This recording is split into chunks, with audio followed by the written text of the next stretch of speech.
Les machines ont envahi le monde aujourd'hui. Nous mangeons grâce à des machines, nous nous déplaçons grâce à des machines, nous sommes vêtus grâce à des machines, nous logeons dans un endroit où il y a énormément de machines, nous travaillons environnés de machines, notre nourriture est produite par des machines, qu'il s'agisse des usines d'engrais ou des tracteurs. Donc en fait aujourd'hui, le monde de Terminator, il est là pour de vrai. Juste, c'est pas les machines qui commandent, ça reste des hommes. Bonjour, je m'appelle Jean-Marc Jancovici, ça fait 20 ans que je m'intéresse à un des grands malheurs du monde qui s'appelle le réchauffement climatique. Je suis ingénieur dans ce domaine et consultant. Et aujourd'hui, je vais tenter de répondre à la difficile question: sommes-nous foutus?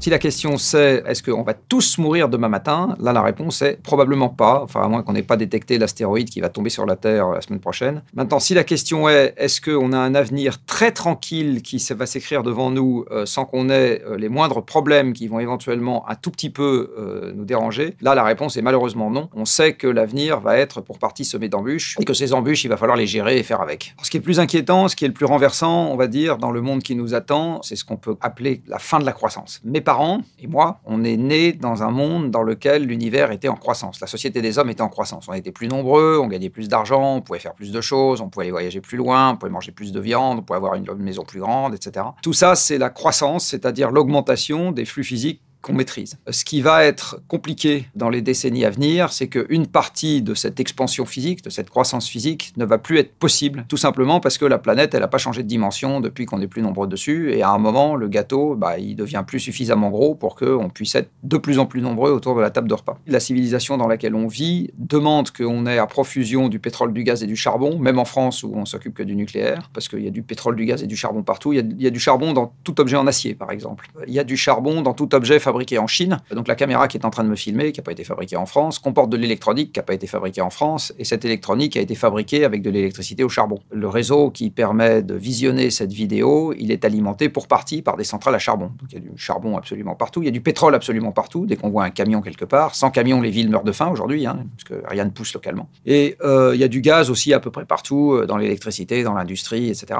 Et aujourd'hui, ces combustibles fossiles, par exemple, ils sont épuisables, ils mettent trop longtemps à se faire, des dizaines ou des centaines de millions d'années, pour qu'on puisse les renouveler au fur et à mesure qu'on s'en serve, et on a bâti toute la civilisation dessus. Et par exemple, le fait qu'on ait moins de ces ressources à l'avenir, ça peut être un facteur d'angoisse, parce que c'est une partie de notre destin qui va nous échapper. Il va falloir qu'on soit plus intelligent pour gérer l'avenir, il va falloir qu'on anticipe plus, il va falloir qu'on optimise mieux, parce qu'on pourra moins utiliser leur force brute en se disant au moment où le problème arrive, on le gère, comme on s'est habitué à le faire depuis 2 siècles. Le parc de machines que nous avons dans le monde, il a multiplié la puissance musculaire de l'humanité par 200. Donc en fait, le parc de machines, c'est un gros costume d'Iron Man qu'on a chacun sur les épaules et qui multiplie notre puissance par 200. Et c'est fait des grues, des camions, des bateaux, des usines. Alors pour le moment, notre envie collective, elle est très molle. C'est la raison pour laquelle les fameuses COP accouchent d'une souris. En fait, la raison pour laquelle les COP accouchent d'une souris, c'est parce que les pays qui participent aux COP n'ont pas envie d'avancer, quoi. Et la raison pour laquelle ils n'ont pas envie d'avancer, pour l'essentiel, c'est parce que les entreprises, les citoyens, les consommateurs du pays n'ont pas non plus très envie d'avancer. Voilà. On est intellectuellement d'accord avec l'idée qu'il faudrait qu'on s'agite, et puis le jour où il faut en pratique renoncer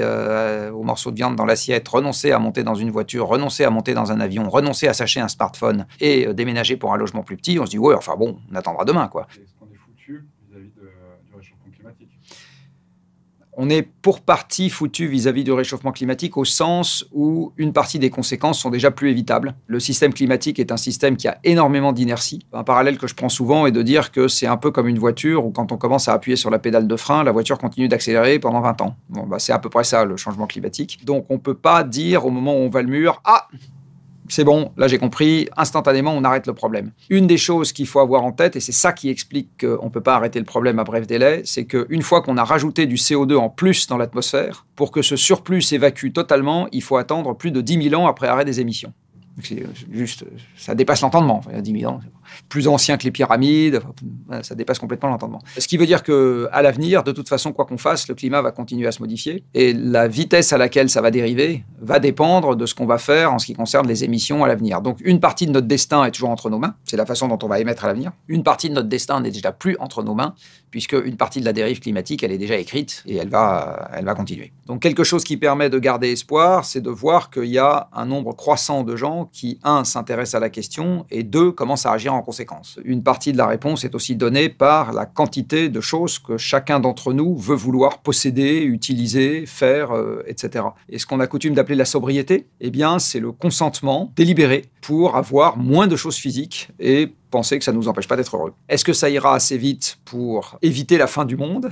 La réponse est de toute façon non, puisqu'il y aura une fin du monde un jour, ou plus dans 5 milliards d'années. Donc, on l'évitera pas, la fin du monde. Voilà, donc une partie de mon activité, et c'est ce qu'on a fait dans la BD avec Christophe Blain, consiste à essayer de décrire la montagne à laquelle on s'attaque pour qu'on y aille plus gaillardement.